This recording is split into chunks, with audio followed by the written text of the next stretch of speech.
Pekerja kesulitan sholat Jumat gara-gara aturan pemberi kerja kembali ditemukan. Kali ini sebuah toko tekstil di Surabaya, Jawa Timur meminta karyawannya untuk sholat Jumat bergiliran. Oh, diganti sudah? Saya ganti tapi nggak mau. Jelas saya nggak mau, Pak. Wakil Wali Kota Surabaya Armuji mendatangi salah satu toko tekstil untuk mengkonfirmasi adanya aduan soal sholat Jumat bergiliran. Pemilik toko tekstil, Prakas, menerapkan aturan itu kepada karyawan laki-laki yang bekerja di tokonya. Tak hanya soal larangan sholat Jumat, pemilik toko juga menggunakan rekening bank pribadi milik karyawan untuk operasional perusahaan. Usai mediasi, pemilik toko berjanji tidak lagi menerapkan sholat Jumat bergiliran. Ada sholat Jumat yang digilir, ya kan nggak boleh. Tapi perusahaan akan memperbaiki. Terus masalah BPJS nanti semuanya akan dikasih. Jam kerja yang 12 jam itu tadi, kan ini melebihi pelanggaran tenaga kerja. Sebelumnya larangan sholat Jumat juga terjadi di UD Sentosa Sil di Surabaya, Jawa Timur. Pemilik UD, Jan Huadiana, memotong upah pekerja sebesar 10.000 jika Jumatan lebih dari 20 menit. Larangan sholat Jumat itu terungkap saat Wamenaker melakukan sidak kasus penahanan ijazah karyawan di perusahaan tersebut.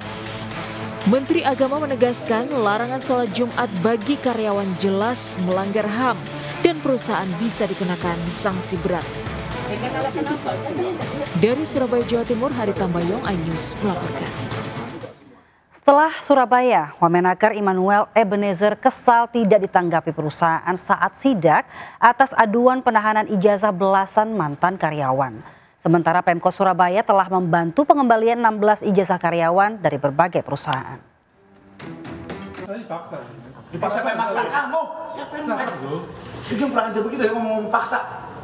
Wakil Menteri Tenaga Kerja Immanuel Ebenezer kesal tidak ada satupun pimpinan yang bisa ditemui saat sidak ke Sanel Tour dan Travel di Jalan Tuku Umar, Pekanbaru. Bahkan kedatangannya tidak ditanggapi terkesan dihiraukan. 12 mantan karyawan Sanel Tour dan Travel mengadu ijazah mereka ditahan selama 6 tahun. Jika dalam waktu dekat ijazah tidak dikembalikan, maka perusahaan terancam disegel bahkan ditutup. Kayak tadi mereka mau nyari kerja akhirnya nggak bisa, kenapa ijazah ditahan? Ini kan keterlaluan menurut saya. Dan di Surabaya terjadi juga di Riau, dan saya yakin terjadi di mana-mana. Dan kita akan melakukan sidak itu ke semua tempat, kita nggak peduli. Berarti aman. Secara tanggung jawab saya udah putus, sudah selesai. Di tahun berapa tuh? Di 2019 itu. 2019 ya, tuh. Tapi sampai 2020 saya mengurus, tetap nggak bisa dikeluarin. Tidak jadi. Tak hanya Pekanbaru, Disperinaker Kota Surabaya menerima 36 laporan aduan ijazah ditahan oleh 12 perusahaan. 16 ijazah telah berhasil dikembalikan ke pemiliknya, sementara sisanya masih dalam proses dan verifikasi. Pemkot Surabaya telah membuka posko pengaduan di 3 lokasi, kantor Disperinaker Surabaya, lobi Balai Kota, serta kantor Disnaker Trans Jawa Timur yang beroperasi selama 3 bulan. Tim kontributor iNews melaporkan.